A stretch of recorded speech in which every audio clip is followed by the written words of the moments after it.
Good morning, retailers. Welcome to our Tuesday edition of the GTS Retailer to Publisher webinar series.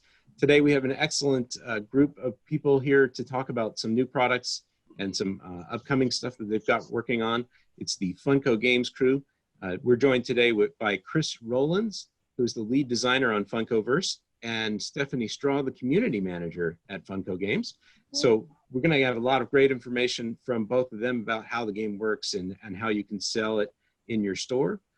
For those of you attending the webinar today, you get the extra benefit of a special discount, 52% off MSRP on any of the currently available Funko Games product in their line.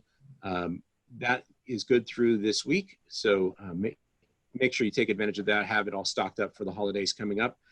I don't want to take up any more time, so without further ado, I will pass the virtual microphone over to Chris Rowlands and Stephanie Straw from Funko Games. Hello. Great. Hi. Thanks, Scott, for having us on. Should we open up a store so we can get a discount? Yeah, I want you. We should mention that behind the camera, Deirdre Cross, our Director of Product Development, is also here in the Funko Games studio with us. So she's going to be on the PowerPoint presentation, kind of helping us kind of get through everything. She's also going to tell us like if we're saying too much, if we're not saying enough. So. Oh, yeah. Yeah, so just a little bit of background on me is I used to do community management for my FLGS in Little Rock, Arkansas, Game Goblins. So shouts out to Josh and the Game Goblins crew if you're watching. And retailers know that I'm passionate about retail and hobbies. So I definitely hope that we can bring some stuff to you that will be great in your store. Yeah, and you worked at FLGS too. Yeah, a little bit of my background is, my name is Chris Rowlands. I was the lead designer on Funkoverse. I've been here with Force Present Creative, Prospero Hall, now Funko Games for a few years now. But previously I was actually a marketing and branding manager for an FLGS here in Seattle called Mock Sporting House. So my background is also in sort of hobby retail and that whole world. I'm super passionate about it. I've been in and around the industry for 15 years or so. So we're super excited to talk about Funkoverse, talk about Funko Games, and kind of give you some insight into where we come from and where we're going. Great. I think we have a little slide presentation we're going to show for you. This will be real loose though, and I guess, Scott, will you just let us know if there are some questions or... Absolutely. Okay, great. So first we want to talk about Funko Games. Why Funko Games? How did we get into making board games? So we, you can see a couple of those bullet points there, but Funko and our company previously, Force Present Creative, we started working together on what is now Funkoverse. And as we were working on that game, we realized that we aligned in bringing fans of these beautiful licensed products into the board gaming atmosphere so that we can get people that aren't maybe super into board games yet really into those, into board games, bring them into the board game community, and also just bringing those licenses to life, working with licensors and our publishing partners to bring those games and those great experiences to your table. Funko, as you might know, is one of the biggest licensees of fandom in the world. So obviously us getting to work with them is great because now we have access to even more licenses that we can do games with. Our company previously was Force Present Creative. You might know us as our pen name, Prospero Hall. So you'll see that on the back of games such as Jaws, Horrified, Choose Your Own Adventure, Realm and Fury. So a lot of those games we did from Force Present Creative. So those are the same types of games, same studio that did those. So same types of games that we'll be bringing to you as retailers to be able to sell.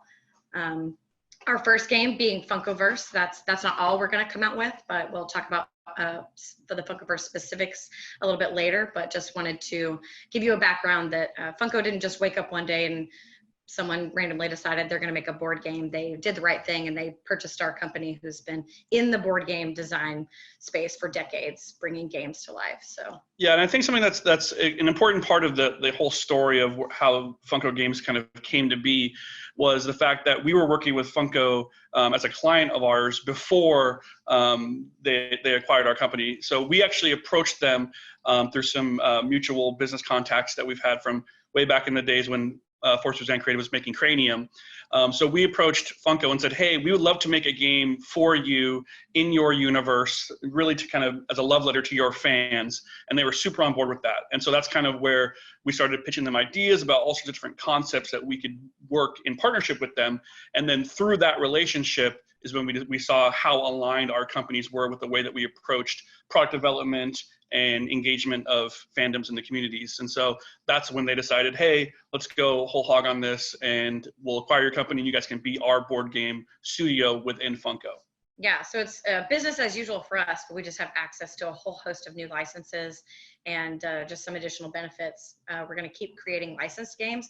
We're also going to do some non-licensed games too. So I know that we're not as known as much for our non-licensed products, but we bring a lot of non-licensed games to the table too. Yep. How do we, oh, here's our product line. Yep. So some of you might already have these in your stores.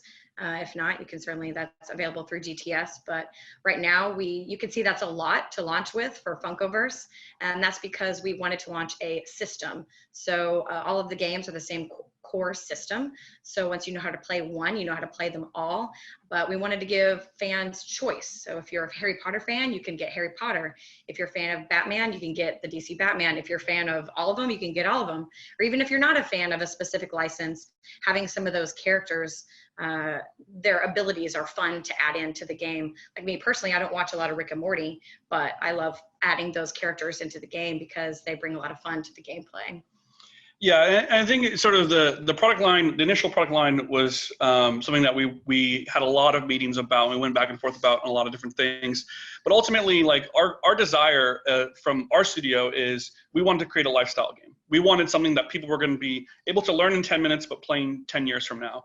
And so we wanted to make sure that the initial launch was strong enough to show people that we're serious about the possibilities that exist within the system. One of the reasons why Golden Girls was in our launch plan was to show people that we're serious, that anything that you can imagine can happen within the Funkoverse. Plus we're fans. Yeah, plus especially Andrew Perlmutter, who is the president, is a super big Golden Girls fan. But it's something that we're really passionate about. You know, Funko's motto is that everybody's a fan of something, and so we wanted to come out with the gate with sort of a tactical strategy miniatures game that covered everything from Batman, Harry Potter, all the way to Golden Girls, Rick and Morty, and those types of things. Yeah, and you'll be bringing new customers to the Funkoverse, but hopefully, since our plan is for it to be a lifestyle game, we want to continue to support with a good cadence of product. So you won't have to expend as much energy reselling the game to those that already have Funkoverse, and they'll be buying new sets to be able to add to the Funkoverse that have new mechanisms, new abilities, game-changing things, new modes, that kind of thing. So hopefully you won't have to do as much work reselling the game to those people, and they'll just be a quick and easy, like, oh, you added that, I want to add that to my Funkoverse collection. You won't have to keep reselling the game over and over again to those people. You'll just be educating new gamers whenever they come in that aren't familiar to the Funkoverse. Right. All right, next slide. Yeah, no. So how to sell it, of course, is probably the most important slide for retailers. Some of you might know how to play, but knowing how to sell is, of course, something different. And we want you to be able to educate and teach your staff on how to be able to sell the game. For me, and I'm sure for a lot of you, whenever I'm selling a game, it's going to be tailored to my audience. So there might be someone that's not familiar with games that you'll sell it maybe a little bit differently. And of course, for those heavy strategy game players, you'll want to highlight a few other things, but listed kind of the top selling points. These are real high level. Probably a lot of games that you're seeing have a lot of these selling points. So I know that it doesn't look like a lot of new stuff. Some of the ones that we think are pretty great and unique are that we have different game modes. So it's a tactical miniatures game, and we have a couple of different game modes for your play style or for the preference of your friends. So I have some friends that just really love combat and just want to like beat each other up. So we have a game mode for that where you'll get a lot of points for knocking characters down and out. But there are also some game modes that have you interacting more with the environment. So for those players that maybe don't want to, I don't know, I don't like a lot of combat, a miniatures game can seem kind of overwhelming, especially if you use the word tactical and that kind of thing. So I like to highlight that we have game modes that have you interacting with the environment and getting points on the environment and not just doing the combat. Yeah, I think that it was really important for us to kind of come out of the gate with something that was, like as Steph mentioned, accessible. You know, part of our studio, I think that kind of the secret sauce here is that we're all dedicated core hobby gamers, but we also come with a wealth of experience in creating products for folks that aren't as deep into games as we are. And so the first thing that we did when we were putting together this Funkoverse project is we made a list of all the things that we felt miniatures games did that we liked, and all the things that miniatures games did that we didn't like, and things that we thought might make them a little bit less accessible to mainstream audiences. And I think that if you look at our sort of suite of products that our studio has developed over the years, especially in the last 2 or 3 years, I think we've done a very good job at straddling that line between making something that has enough depth that the BGG fans are going to be into it, but it's not so intimidating that you can't take it to your Thanksgiving meal and then play afterwards. Right. Yeah. I like to highlight there are some sort of crunchy strategy moments that those people, if you have some people going, I don't know, there's not a lot of strategy in the game. There are some of those moments that you can kind of highlight. One of them is that whenever you're drafting your characters or creating your own team of characters, you're actually creating your own resource pool. They have special abilities that they'll use with some ability tokens that come with that character. So that's one way that you can be really strategic, that someone that doesn't play games as much, they might overlook, but it's okay that they overlook it because it doesn't mean that they won't be able to play the game. But for me and Chris, when we sit down and play, we could take advantage of those strategies. We know that if we like doing Bellatrix's blue abilities, then we want to pair her with other characters that bring blue ability tokens to the resource pool. So that's something that's really unique that you don't see in a lot of games, but that's like one of the high strategy moments. We also have a cooldown track. This is sort of like video game-esque. So the cooldown track, lots of things in the game will go on the cooldown track and then come back into play. It's sort of our way to put powerful abilities sort of off the table for a little bit, or characters off the table, or point markers off the table for them to tick down and come back into play. So heavy strategy players will pay attention to that whenever stuff's coming off the cooldown track. So that's another moment that I like to bring up for heavy strategy game players, is that they can watch and look at that and know and be strategic. Yeah, and then on the flip side of that, when you're talking about sort of people who are newer to this style of game, the first thing we got rid of was point values. We wanted to make sure that if you had a favorite character, that you could play with that character and you didn't have to worry about whether or not they were too many points or not enough points or anything like that.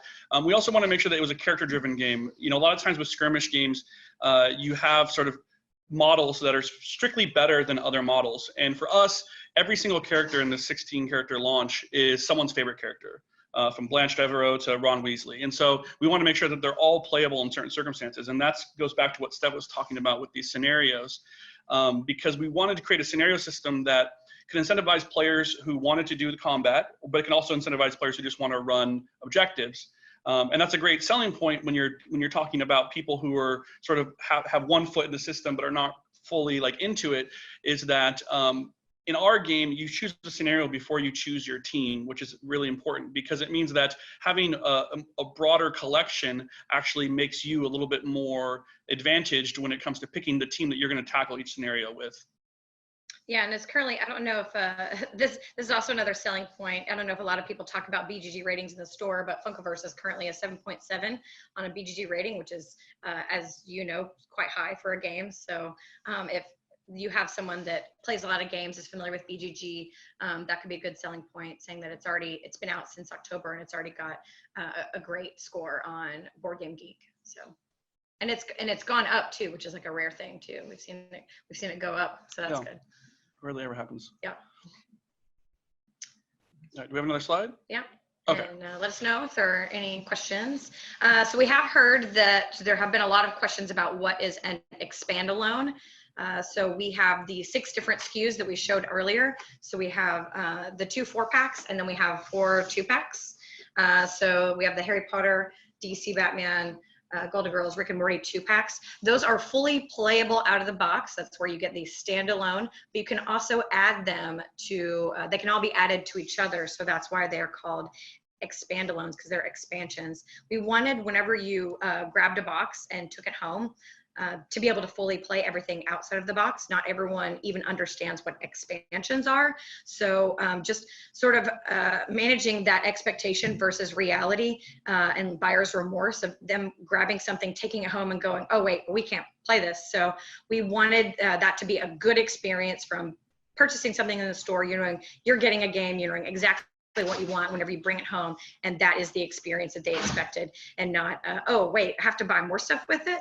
But if you want to buy more and you want to add more and you want to put them together, you can do that.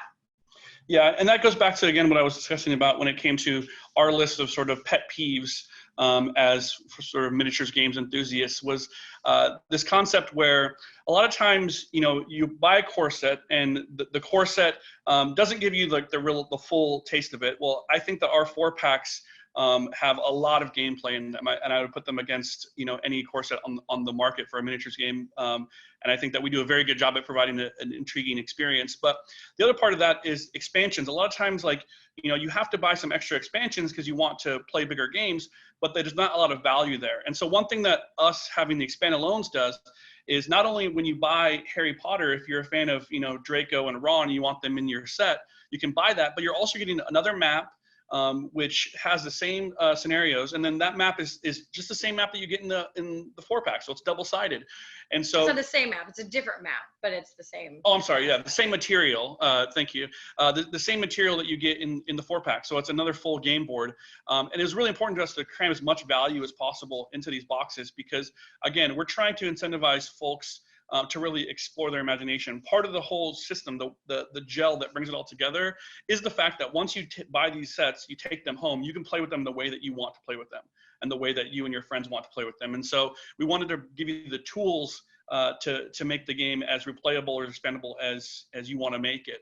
And so our Expandalones let us do that. It also lets us do something where, if you're not really a gamer, if you were just a Funko fan and you happen to be in the game store looking at the Funko aisle, well, actually, oh hey, there's these Funkoverse strategy, and that sounds cool. We didn't want there to be that trap sale where they're buying something that they can't actually take home, open up, and play. So for us, it was really important that our initial product launch, every single SKU is playable. Now, that isn't to say that you're going to get the same robust experience with a 2-pack and a 4-pack.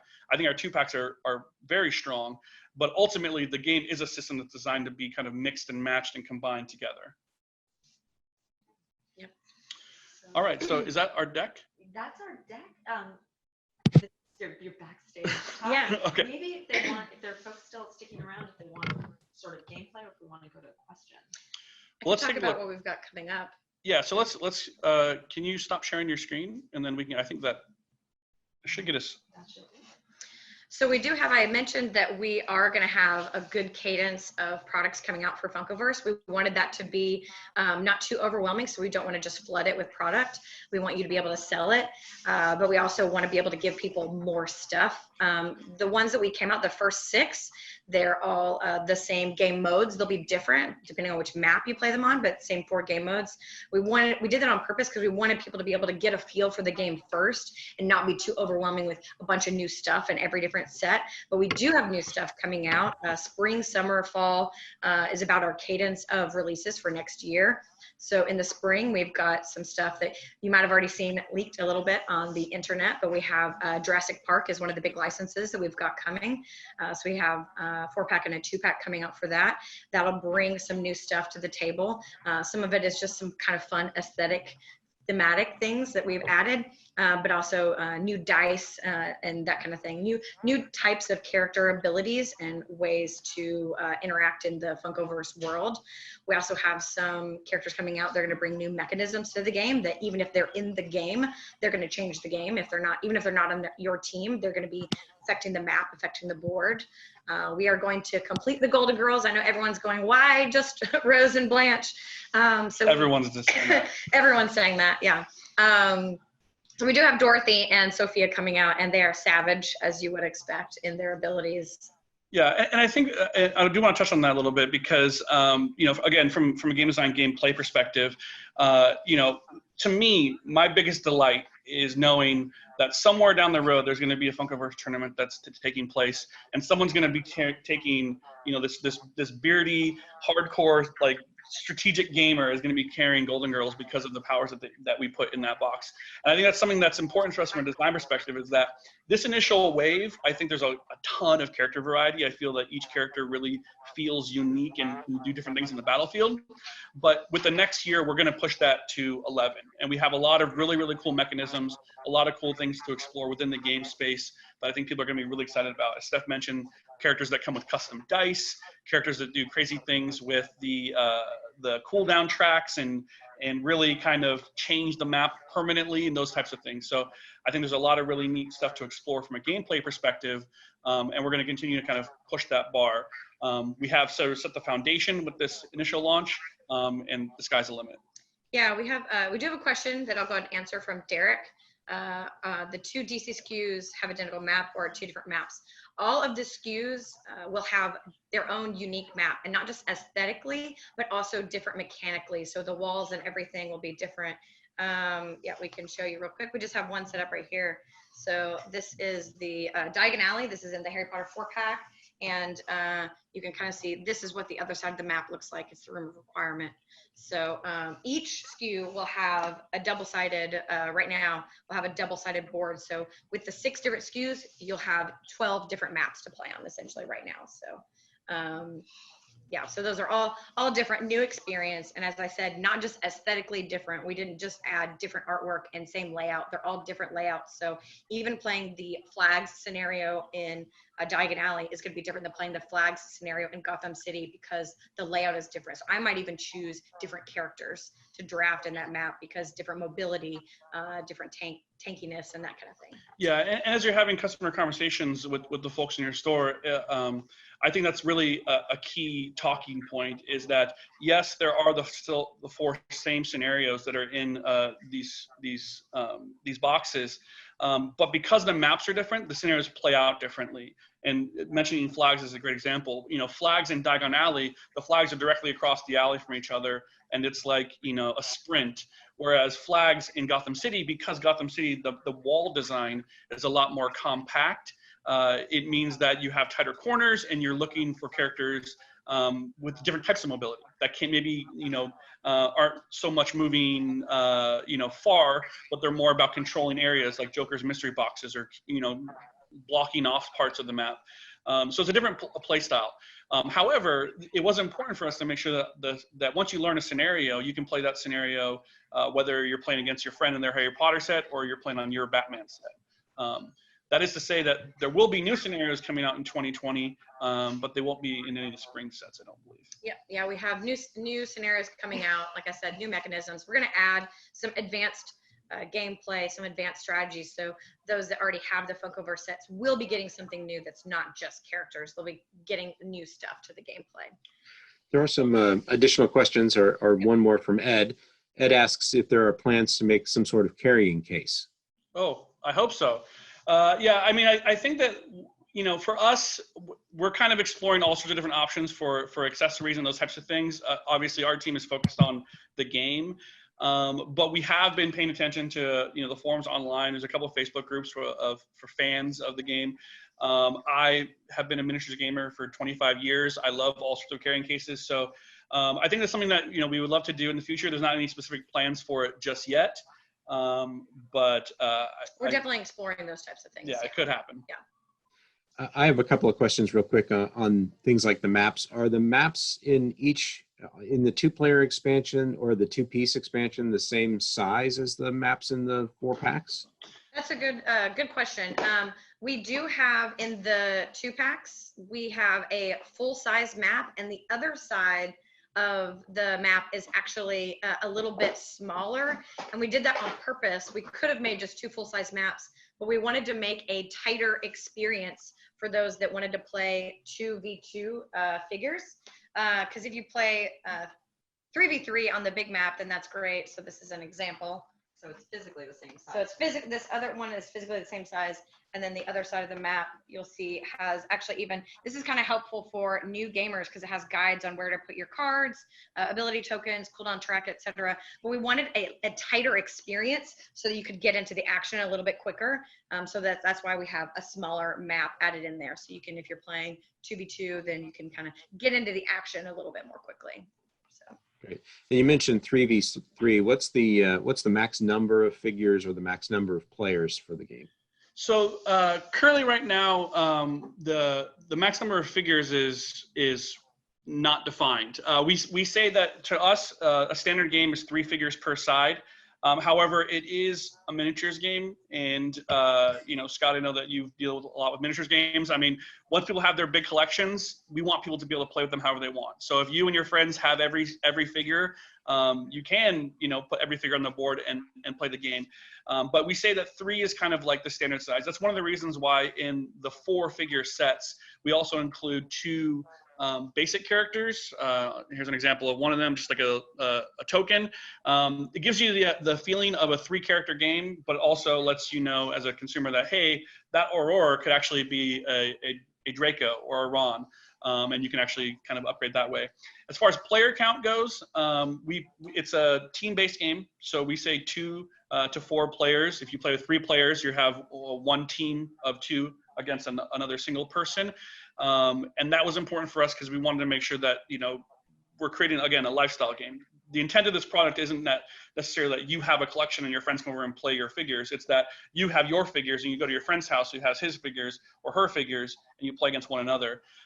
That said, in 2020, there will be some of the SKUs that will come out with the new scenarios. This is kind of alluding to what I was talking about before, where you are going to see some more free-for-all type scenarios. Not announced yet, and they're going to come out in specific products, but it's something that we're exploring because we know that fans are clamoring for free-for-all modes where you get true 3 and 4-player games. The team-based play is actually a good selling point too. If you have people that are kind of nervous about getting into competitive gaming, you at least have someone that you can kind of strategize with, and whether you win or lose, that loss doesn't feel like because you weren't good or you're not a good player or you're not very strategic. You have someone kind of with you in that. So that's a good way to bring new people into gaming, is when you have those team-based games, because it gives you the feel of both cooperative and competitive gameplay. If you have, someone that's kind of newer, or even we have 10 plus on the boxes, except for Rick and Morty is 13 plus. Nothing to do with gameplay, just because of the license. It says 13 plus. But if you are a gamer family or you have kids that have played games, you can certainly play younger than that. And it's even easier if I'm playing with an 8-year-old, because I can kind of guide them and help them, and they can maybe move the figures around, roll the dice, that kind of thing. Yeah, and in our testing, that's kind of played out. I mean, one thing that, if you know anything about Prospero Hall or Funko, Force and Creative, our hallmark was in consumer testing, and that was kind of like one of the strengths of our studio. And so we've done a lot of testing of this game with families, all sorts of age ranges, from younger than 10 to older than 60. And so we've gotten all sorts of people playing the game, and we found that in our testing, it makes it a lot more accessible for families when you can play as a team, and that way, some players don't.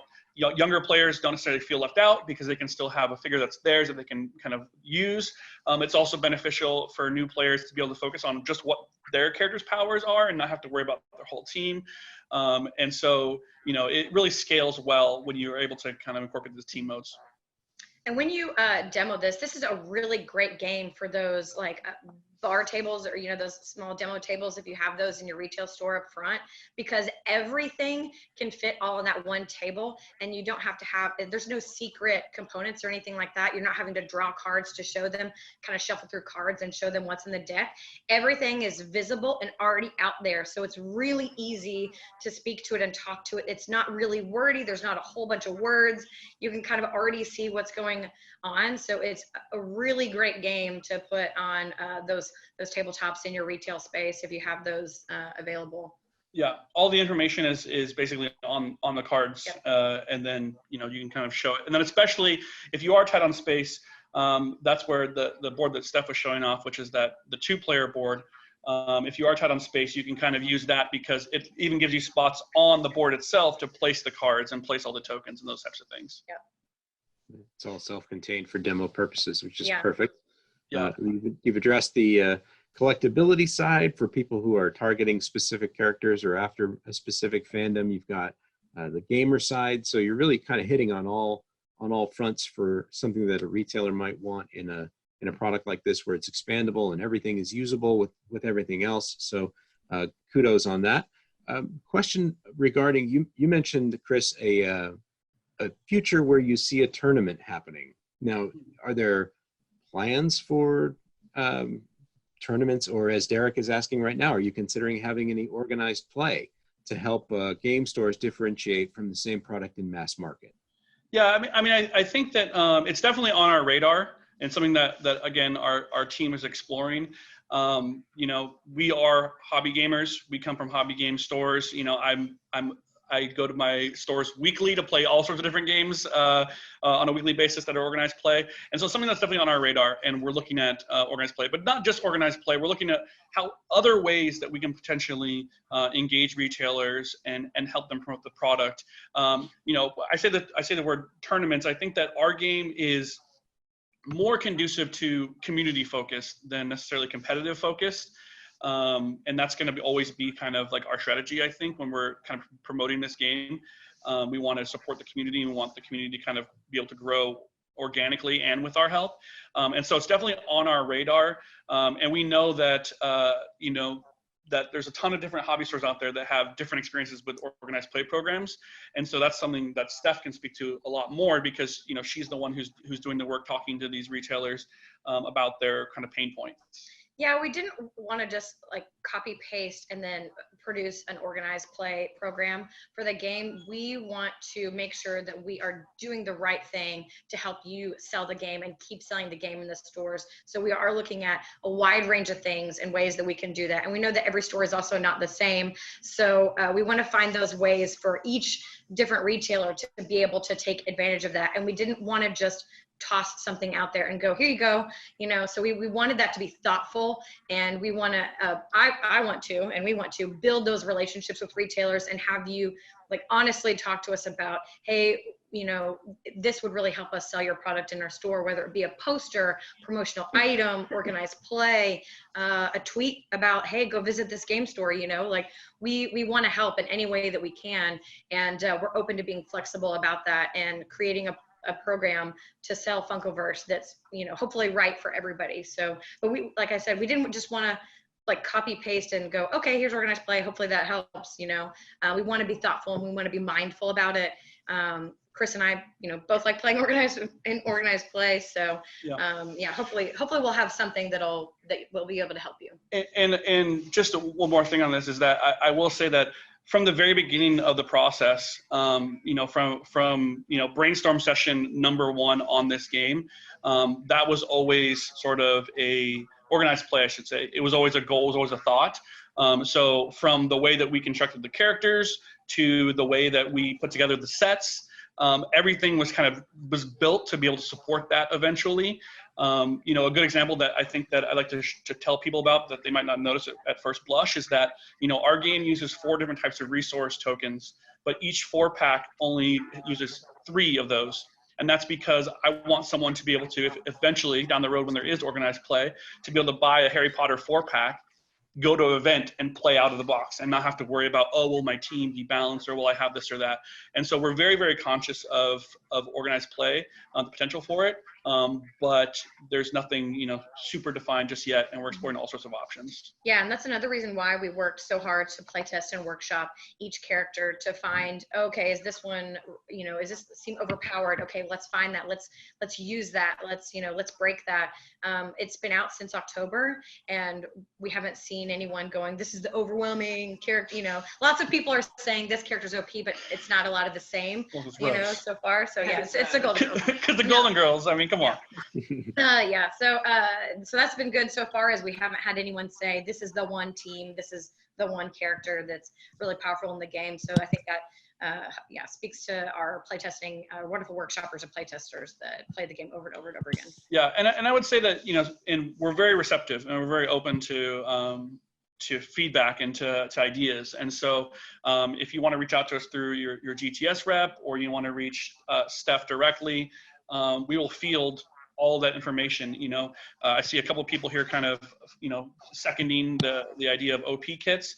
If that's something that you think would really sort of do well in your stores, let us know, because that data is always useful, and we take it all into account. And yeah, we're serious about supporting hobbies. So.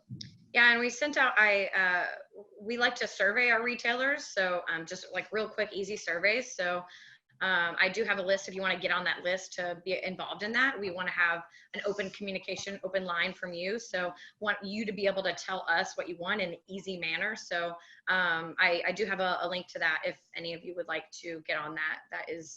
That is our easy way to get info from you on things like this, like, yes, we want organized play, or no, organized play is not useful to us, you know, that type of thing. So, and that will absolutely influence how we move forward with Funkoverse and with other games too. Yeah, and if you would like to put that link either in the chat window, you can do that, or if you email it to me, I can add it to the YouTube video, or you can just say what it is now, even. Yeah, yeah. I don't have it super handy with me because I didn't think about that until you started mentioning that. But that is something that I've been trying to do. But yeah, I will give that to you, and we can add it to the video. So. Right, you don't want to put your email on YouTube, so everyone. Okay. Maybe not a good idea. What Steph just mentioned there at the end, though, I think is another good point that that I think we should speak to is we are not Funkoverse Games. We're Funko Games. And so while Funkoverse is obviously our initial product launch, as I mentioned, we were working on Funkoverse in conjunction with Funko before we were even part of Funko. We do have other games that are coming in 2020 that are not going to be Funkoverse related, that are not going to be pop related, that are going to be kind of the same things that you've seen our studio make over the past couple of years. So you're going to see licensed games from us, licensed signature games. You're going to see unlicensed games as well across a wide variety of categories from party to strategy. And so stay tuned. We'll be making more announcements about some of those products later on. But, you know, if you look at sort of any of the games that we've made with our publishing partners over the past couple of years, those types of games are going to be coming out of our studio as well. And that's something that I wanted to just touch on, because we've had a lot of people who make the assumption now that we're part of Funko that we're going to be having pops in every box and that's going to be our entire model. But it's very, very much not the case. We're going to be exploring all sorts of different stuff. And we're really excited to kind of share with you what we've come up with. Yeah. Great. There was another question just about, it goes back to the Funkoverse line, about the frequency of when expansions and, like, I guess you would say expandalones versus core boxes would be the future for those. What's your time frame for those, or frequency of release? So it's something that's kind of we've had a lot of discussions about it. I think, again, you know, we didn't sort of jump into this without doing a fair amount of research, and we also have a lot of experience in the category. And so for 2020, you know, spring is going to have a handful of products. The ones that, you know, Steph mentioned, you're going to have a couple of Jurassic Park sets. You're going to have another Golden Girls 2-pack.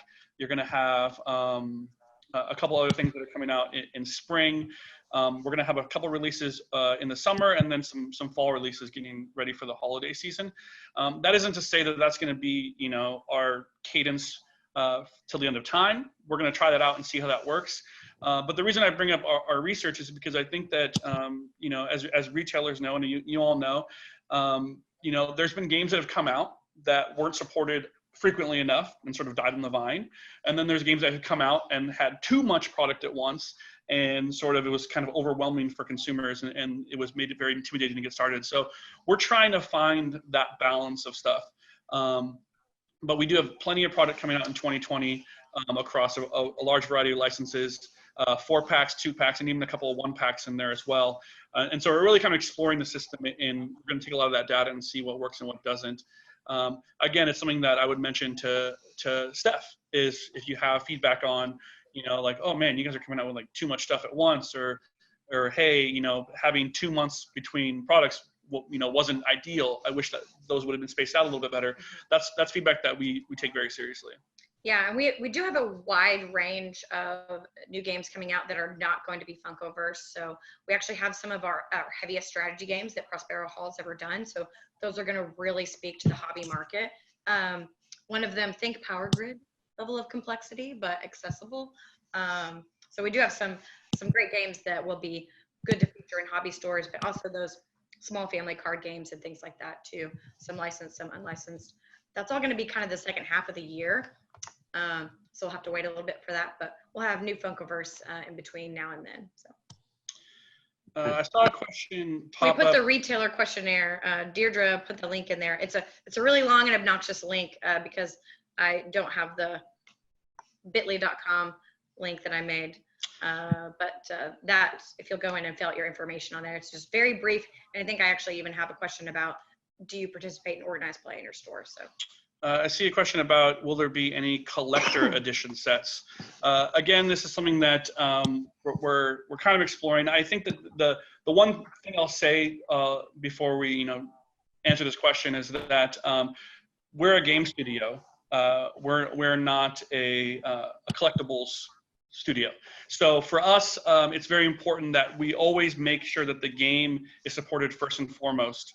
And so one thing that we're really kind of striving against is that we want to make sure that everyone has equal access to all of the gameplay mechanisms across the lines. We don't ever want to have, a super exclusive figure that you can only get for this 24-hour period, this one year, and then all of a sudden you can't ever get it again. So we're very conscious about making a game that can support itself in the long term, which means that we want to make sure that stuff stays available as long as possible. That said, because we have Funko behind us, we have a lot of opportunity to try out really unique kind of different things when it comes to collectible figures. And so that is something that we are exploring for some future releases. I don't think anything is confirmed for 2020, but there are some things that we're looking at. Again, this is one of those things where it's kind of a hot button issue with a lot of retailers, and I've spoken to retailers who love the idea, for example, of chase figures in cases, and I've spoken to retailers that loathe the idea of chase figures, and it's not going to be a one-size-fits-all solution for every retailer. But again, the link to the questionnaire is a great way to reach out to Steph and let her know what would work in your store, because that's the thing that I love about hobby retail in general, and that's why I've been so passionate about it for so long, is that every store knows its community, knows what works for its customer base, and tailors the entire retail experience to that customer base. And so one store might really love chase figures but not really like organized play. One store might love organized play but not really care about chase figures, and so on and so forth. So we hope to kind of create this open dialogue where we can kind of come up with a suite of solutions that can help everyone out. And I think, a lot of our products, like you could go into Target and see 25 facings of our products. And the benefit to that for FLGS that we're also available on mass market is we can print more of the game and make it cheaper, for people to buy. And I think that's a benefit that we're able to bring those games. Like a lot of people go, wow, Funkoverse, the four pack is only $40. That might be higher had we not been able to, print the number that we were able to print, because it's also available in mass. We do want that to be a benefit to hobby. Our goal was to bring new gamers into the hobby coming into the FLGSs, not to turn board gamers into pop fans. We're hoping truly that pop fans or people that aren't heavy gamers play Funkoverse and then start coming into FLGSs more and stuff like that. So that is our real goal, is to bring people more into the hobby, more into your stores, not to get people to buy pops. Yeah, and I think that as an anecdote, we did a social media contest where we were sort of releasing a special edition golden Batman, where you could get the Batman figure from Funkoverse, pure gold. There's very, very exclusive figure. And so there was a lot of excitement generated on social media around that. And then, of course, it shows up on eBay and it's selling for, $300, $400 or whatever. But for us, it was kind of like, it's eye-opening to see how fervent collectors are. But we want to make sure that we're catering to gamers first. And if the collectors want to come in after that, that's fine. But we want to support gamers first and foremost. And the Funko Games with this retailer questionnaire has made it available for our retail partners to really have a voice and influence potentially the direction that Funko goes with these games. So if you have ideas on how you think Funko Games can succeed in your store, if you had this little thing, this promo item, or this idea for a tournament, feed those up the chain to Stephanie and Chris and see what comes of it. You could certainly have an actual influence. Okay, to Stephanie. Yeah, we're building the foundation now. We certainly have a history in the games industry as a company, right. But we want to honestly and sincerely build a relation with our retailers, and we have this unique opportunity where we're new as publishers, sort of, and so we have this unique opportunity where anyone that gets involved on the ground floor right now will shape the way that we work with retailers, shape the way that we do our games, even shape the way some of our games come out, shape even specific games. So it's honestly this unique opportunity for us to build that together that you might not have 5 years from now. So getting in now is really going to help us figure out what that's going to look like 5, 10 years, 15 years from now. Yeah, and I point at Stephanie because she's at inbox 0 right now, so she barely gets any email or anything like that. So keep her busy. No, I'm just kidding, of course. That's why it's all in a Google Doc. Yeah. So. I saw someone ask about as of now, are the figures reprints of previously existing pops, and if so, is there a plan for in the future to do new and/or exclusive figures in the games? So it's kind of a two answers to this question. One is the figures are a new proprietary size that are slightly smaller than your traditional pop figures. And then they're also resculpted in a way because they have to be able to hold items. Oh, here is one with an item. So, like for example, Hermione Granger here has a Felix Lillis potion, but this potion can be moved to other characters to give them in-game powers. So all the characters can hold items, so they're slightly resculpted. Some of the sculpts that we're using were actually based off of really old hand sculpted Funko figures. So now they're getting new digital sculpts to be able to fit into the system.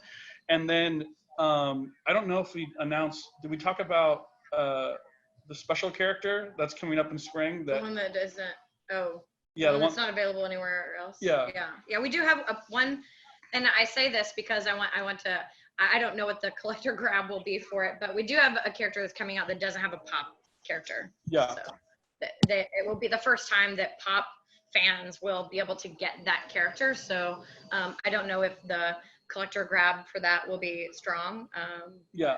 But it is a selling point, right? So it's like you're going to get a popular pop culture character that's going to appear in Funkoverse for the first time, and that does not have a Funko Pop figure made for them. So it's pretty exciting for us. Yeah. And then Scott has a question, or a suggestion rather. He said he's filled out his questionnaire. Way to go. And then special scenarios for stores or custom tokens and other bling are always popular for customers. So yeah, that's something I can certainly see as a hobby exclusive. We've definitely thought about that, and that's something that is perfect for hobby, custom scenarios. That kind of goes a little bit to organized plays. Custom sort of scenarios for that, where you can go into the store and play a brand new scenario, or maybe even have a brand new map that you can only play in the store. We're definitely looking at all that stuff.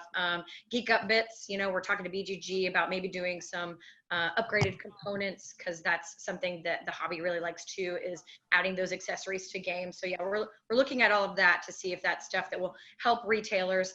And we just generally don't know, is that helpful? So that's part of that, filling out that retailer questionnaire is finding out if those things are worth it to you, if that's something that's great.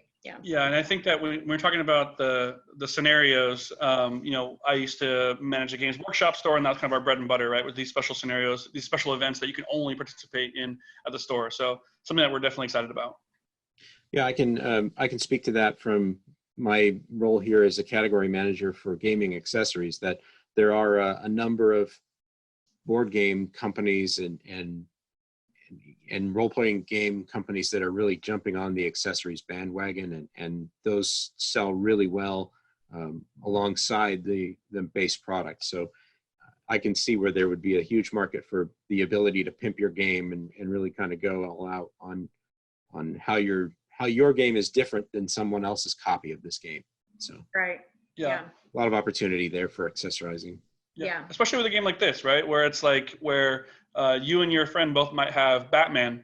So you want to make sure that your Batman is on like the cool base with, with the cool Batarang or whatever. Yeah, definitely see that. I've got the Michael Keaton Batman, not the. Right, yeah. Maybe the best Batman. Right, Oh, yeah. maybe. I don't know. Yeah. Adam West, I guess. Right. Yeah, blue bat. Adam West. All right. Fair enough. Yeah, exactly right. Excellent. All Any right. other questions? Yeah, any other questions, please feel free to go ahead and pop in there. We've got a pretty lively discussion. We're coming up on 11 o'clock, so probably looking to wrap things up here pretty shortly. But if there are any questions, we want to make sure that you have the opportunity, now that you're face-to-face with Chris and Stephanie, to get any answers. I'll repeat my intro information, and then if there's any questions after that, we'll answer them. But I am Scott Bohr. I'm your category manager for gaming, accessories, miniature games, and role-playing games. I'm here with the Funko game team in Scott Morris's stead, as he's off work this week, unplanned really, but he's doing fine. Don't worry about him. He's great, but he's just attending to some things that needed attending to. So I'm standing in for him.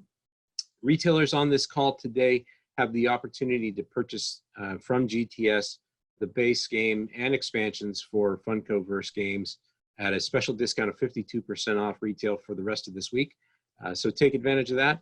And it doesn't look like there's any last questions. So any final words from Chris and Stephanie? No, I just want to say thank you for having us on. I mean, it was definitely a pleasure. You know, I hope that the passion that Steph and I have and the rest of the team here has for hobby retailers is evident. We're really excited about, you know, the game moving forward and about seeing it grow within your stores and in the communities that you have fostered. It's kind of what gives us a lot of fulfillment, a lot of joy. So yeah, thank you so much for having us. Yeah, definitely. If you have any other questions, please fill out that questionnaire, and we'll be reaching out to you very shortly to pick your brain a little bit on how we can help you in your store more. Great. And we're real excited about the partnership here at GTS. We're excited about seeing some of the other product that you come out with the pedigree that Forest Prison brought and Prospero Hall brings to the table. Some great work nonetheless coming down the pike that's not necessarily pop related or Funko related. That's awesome to hear. So excited about that. Thank you two very much for being here. Thank you, Deirdre for being here as well. Thank you, retailers, for joining us on the call. We value your input, so please feel free to continue to send in questions after the webinar. You can address myself or Scott Morris, or we'll bring you also the information from oh, okay. I'm sorry. There's another question about yesterday's webinar. Yes, there is, Derek, and I'll answer that question offline for you. I'll send you an email about that. Okay. So without anything else, thank you guys so much for being here. We really appreciate it. And we will talk to you soon. I'm sure there's webinars coming up next week for our schedule. Have a great rest of your day. Have a great rest of the week. Enjoy the holiday sales, and we'll talk to you later. Thanks. Thank you. Bye-bye.